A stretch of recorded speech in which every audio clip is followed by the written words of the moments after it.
Assalamualaikum. Waalaikumsalam. Apa mau bikin? Ini lagi nonton debat capres. Jadi apa kamu pilih? Jami dulu, mau dulu lihat ini debat capres. Oh, Keren-keren sama di calon presiden tak.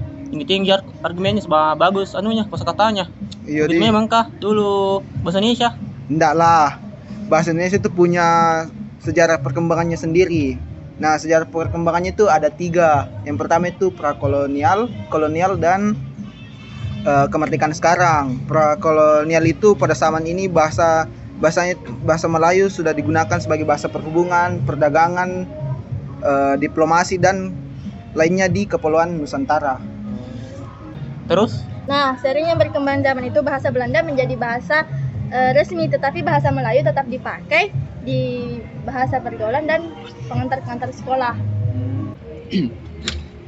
Dan mulai dari tanggal 28 Oktober 1928 sampai sekarang bahasa Melayu menjadi bahasa yang diikrarkan dalam Sumpah Pemuda. Oh, jadi itu bahasa Indonesia berawal dari bahasa Melayu? Iya, karena itu bahasa Indonesia kuno atau memang punya akar dari bahasa Melayu kuno. Karena itu dulu bahasa Melayu kuno digunakan sebagai bahasa antar budaya untuk komunikasi atau perdagangan. Itu mulai dari abad ke-9 atau abad ke-7 sampai abad ke-14.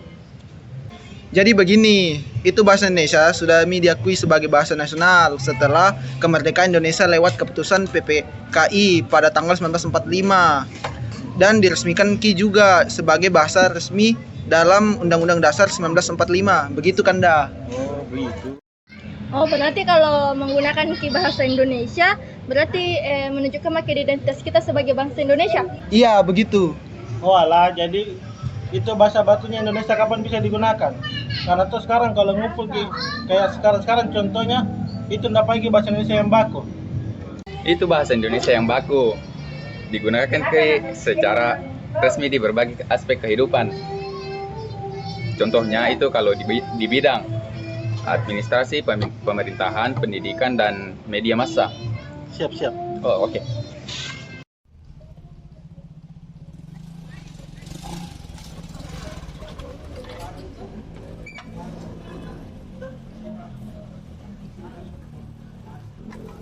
Oh, itu semua nanti aja.